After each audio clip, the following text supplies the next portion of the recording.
What's going on, nation? Today I'm going to share with you guys one quick tip to help increase that deep cut of your horseshoe of your tricep.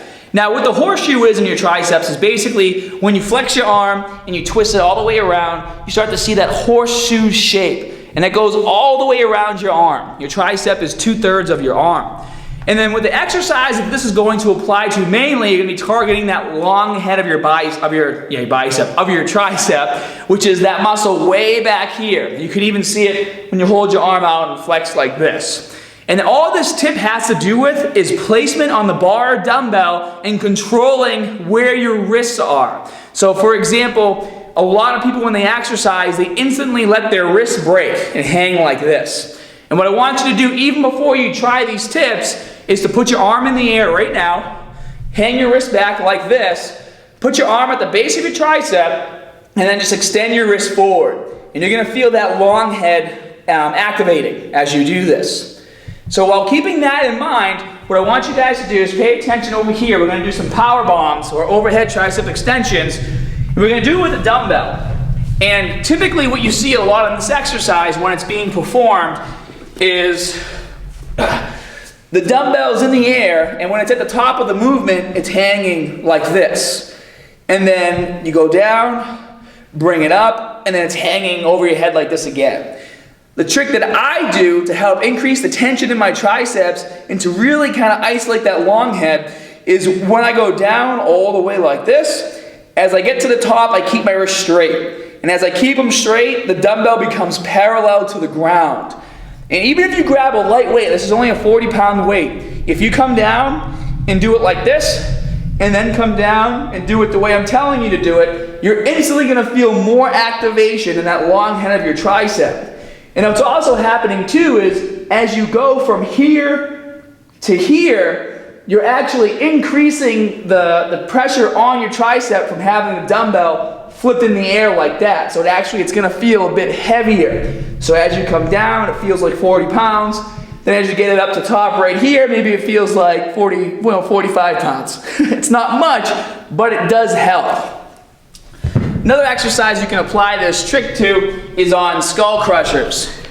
And with the skull crusher, what you want to do is the same thing. You want to make sure you're paying attention to your wrists and making sure they're not breaking as you do the exercise. So what a lot of people have the tendency of doing is coming down and letting their wrists hang like this as they come down.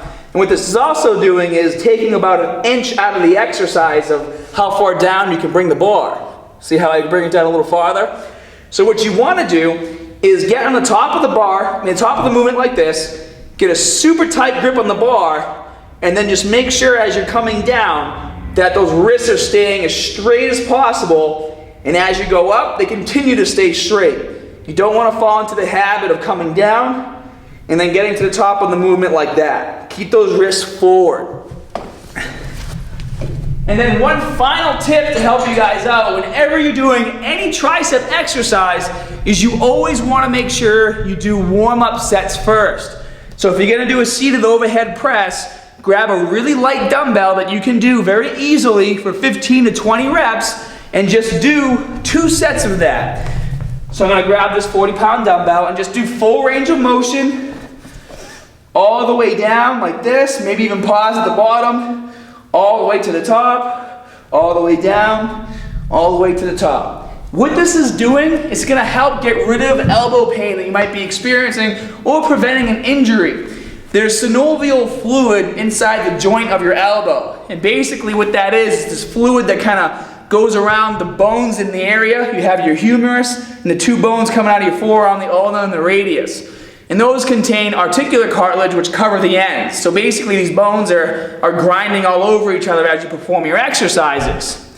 So what happens is this fluid has a very high viscosity. So the fluid doesn't allow the bones to really move that well. So for example, it's like having honey in your bone joint instead of water. It's much easier to move through water, right?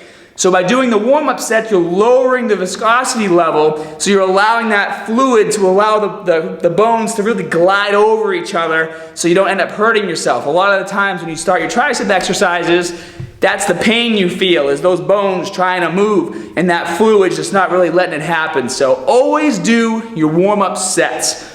Now, for this tip that I showed you guys, if you haven't been keeping your wrist straight in your tricep workouts, does that mean that you're not going to build a big horseshoe, or you're not going to increase the size of your tricep, or that you've not been targeting that long head on these exercises? No, I'm not claiming that if you don't do that, you're not going to see results. All I'm trying to share with you guys is a quick tip to help increase the engagement during these exercises to help you maximize your gains in the gym.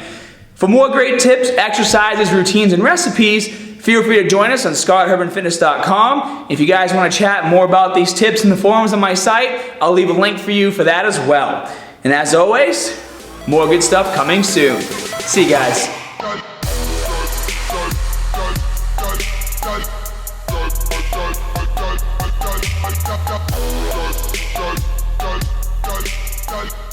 If you're looking for a quick way to switch things up, log into your SHF profile and go to the workout section of the website. Once there, click on the muscles you want to train, then you'll be brought to a page where you can further filter down your search. Now you have a complete list of all the routines that target your chest and utilize only a barbell or dumbbell. From here you can rate the routine, add it to your routines in your profile, and if you scroll down, you can see a write-up of the entire routine as well as photos of all the exercises. You can also download a printable PDF just by clicking on it.